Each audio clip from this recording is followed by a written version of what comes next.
శ్రీమాత్రే నమ. జయ గురు దత్తాత్రేయ నమ. ఈ వీడియోలో మనం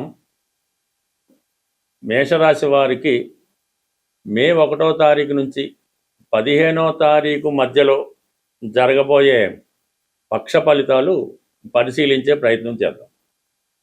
ప్రధానంగా ఈ రాబోయే 15 రోజుల పాటు మేషరాశి అందే రవి బుధ కలిసి ఒక బుధాదిత్య యోగం అనే యోగం ఏర్పడింది. ఇది మేషరాశిలో ఏర్పడడం వల్ల, అదే రాశిలో రవి ఉచ్చస్థితి పొందడం వల్ల ఇది ప్రధానంగా ఎవరైతే నిరుద్యోగులు కొత్త ఉపాధి అవకాశాల కోసం ప్రయత్నం చేస్తున్నారో వారికి కంప్లీట్గా ఉద్యోగ ఉపాధి అవకాశాలు లభించడం జరుగుతుంది.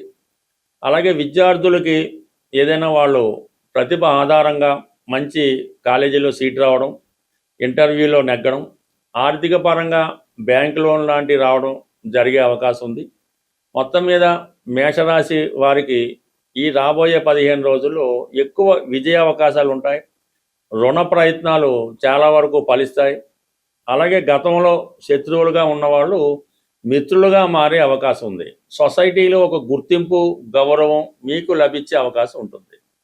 ఇక ప్రధానంగా ధనస్థానంలో శుక్రుడు స్వక్షేత్రగతుడై సంచరించడం వల్ల ఆర్థిక పరంగా ఈ పక్షమంతా ఈ రాశి వారికి అనుకూలంగా ఉంటుంది.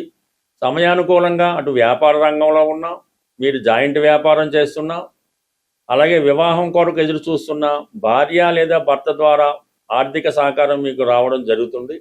ప్రధానంగా ఈ రాశిలో ఉన్నటువంటి స్త్రీలకి ఉద్యోగ ఉపాధి అవకాశాలు లభించడం జరుగుతుంది. గతంలో దూరమైనటువంటి ఒక బంధువు తిరిగి మీ కుటుంబంలో కలుసుకోవడం జరుగుతుంది. అలాగే మీరు చేస్తున్నటువంటి వివాహ ప్రయత్నాలు కానీ, ఏదైనా ఒక శుభకార్యం కొరకు చేస్తున్నటువంటి ఏర్పాట్లు చాలా వరకు ఈ సమయంలో సక్సెస్గా ఉంటుంది. ఈ సమయంలో మీ కుటుంబం అంతా కలిసి ఏదైనా ఒక శుభకార్యంలో పాల్గొనడం కానీ, ఒక వివాహ వేడుకలో పాల్గొనడం కానీ జరిగే అవకాశం ఉంది. అలాగే మీకు వ్యక్తిగతంగా మీరు వివాహం కొరకు ఎదురు చూస్తుంటే వివాహానికి సంబంధించినటువంటి ఏదో ఒక శుభకార్యం ఈ సమయంలో మీకు జరిగే అవకాశం ఉంది. మొత్తం మీద ధనస్థానంలో శుక్రుడు బలంగా ఉన్నాడు. అలాగే తృతీయ స్థానంలో గురువు ఉండడం వల్ల అందరితో కలిసిమెలిసి సహకరిస్తారు. స్నేహితుల సహకారం లభిస్తూ ఉంటుంది. మీ సలహాలతో ఇతరులు కొంతవరకు అభివృద్ధి చెందడం జరుగుతుంటుంది. తృతీయ వ్యయాధిపతుల మధ్య పరివర్తన, అంటే బుధ గురువుల మధ్య ఏర్పడిన ఈ పరివర్తన కారణంగా విద్యార్థులు ఏదన్నా విదేశంలో కానీ, దూర ప్రాంతంలో కానీ కాలేజీ సీటు కొరకు ప్రయత్నం చేస్తుంటే ఆ ప్రయత్నం చాలా వరకు నెరవేరే అవకాశం ఉంది. అలాగే ఉపాధ్యాయులు లాంటి వాళ్ళు ఏదన్నా, అంటే ఉపాధ్యాయులు అంటే మొత్తం లెక్చరర్లు, ఉపాధ్యాయులు, ప్రొఫెసర్లు ఎవరికైనా సరే మరి వాళ్ళు ఉద్యోగం మారాలనే మీ ప్రయత్నం ఈ సమయంలో చాలా వరకు నెరవేరే అవకాశం ఉంది. ఇది అంతవరకు ఓకే. అయితే 12వ స్థానంలో సంచరిస్తున్నటువంటి ఈ శని భగవానుడు అలాగే కుజుడు రెండు కూడా వృత్తిపరంగా మీకు చాలా ఇబ్బందులు ఎదురవుతూ ఉంటాయి. ఎంత కష్టపడినా కూడా ఉద్యోగంలో సరైనటువంటి రిజల్ట్ ఇవ్వలేకపోతుంటారు. ఉద్యోగం మారాలని మీ ఆలోచన చాలా వరకు అడ్డంకులతో ఎదురవుతూ ఉంటుంది. తప్పనిసరి పరిస్థితుల్లో ఉన్న ఉద్యోగాన్ని కంటిన్యూ చేసుకోవాల్సి ఉంటుంది. కొద్ది రోజుల పాటు, అంటే ఇంచుమించుగా మీకు ఈ మే నెల 11వ తారీఖు వరకు కూడా ఈ 12వ స్థానంలో ఉన్నటువంటి శని కుజులు మీకు వృత్తిపరంగా చాలా ఇబ్బందులు జరుగుతుంటాయి. అలాగే ఆర్థిక పరంగా చాలా ఒత్తిడి ఎదురవుతూ ఉంటుంది. తప్పనిసరి పరిస్థితుల్లో కొంత ధనాన్ని నష్టపోవడం కూడా జరిగే సూచనలు ఉన్నాయి. అదే ఈ సమయంలో, అంటే 11వ తారీఖు మే నెల తర్వాత కుజుడు రాశిలో ప్రవేశించడం జరుగుతుంది. ఎప్పుడైతే కుజుడు మేషరాశిలో ప్రవేశించాడో మీ యొక్క హవా అక్కడి నుంచి ప్రారంభమవుతుంది. అది రియల్ ఎస్టేట్ రంగంలో ఉన్న వాళ్ళకి, రాజకీయ రంగంలో ఉన్న వాళ్ళకి చాలా బాగా రాణిస్తూ ఉంటుంది. ఈ క్రీడా రంగంలో ఉన్న వాళ్ళకి కూడా కొత్త అవకాశాలు రావడం జరుగుతుంది. అయితే మే 11వ తారీఖు వరకు మీరు చాలా వరకు ఓర్పు వహించవలసి ఉంటుంది. అటు అన్నదమ్ములతో విరోధాలు ఉంటాయి, అలాగే ఫైనాన్షియల్గా స్ట్రెస్ ఉంటుంది.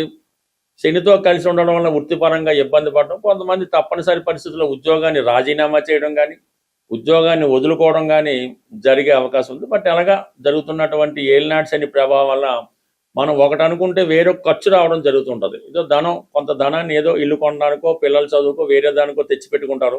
కానీ సడన్గా ఆ ధనం వేరే పెనాల్టీగానో, ఇంకో దానికో, బంధువులకో సహాయం చేయవలసి ఉంటుంది. లేదంటే ఎవరికైనా అనారోగ్య కారణం వల్ల కూడా ఆ ధనాన్ని మీరు సడన్గా ఖర్చు పెట్టవలసి ఉంటుంది. కాబట్టి ఏదైనప్పుడు కూడా కొన్ని తప్పనిసరి పరిస్థితుల్లో కొంత నష్టం అన్నది ఈ రాశి వారికి ఈ పక్షంలో జరిగే అవకాశం ఉంది.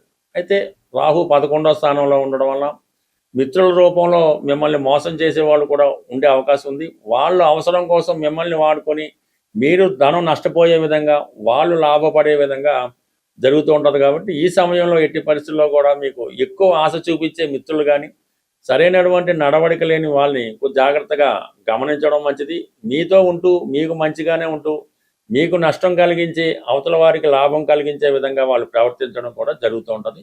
ఈ విషయాన్ని చాలా జాగ్రత్తగా గమనించవలసి ఉంటుంది. ఎట్టి పరిస్థితుల్లో కూడా మరి నిర్ణయం తీసుకునే ముందు ఏదైనా షేర్ మార్కెట్ స్పెక్యులేషన్, ఎవరికైనా అప్పించడం, ఏదైనా ఫైనాన్స్ సంబంధించిన విషయాల్లో చాలా జాగ్రత్తగా ఆలోచించి నిర్ణయం తీసుకోవాల్సింది.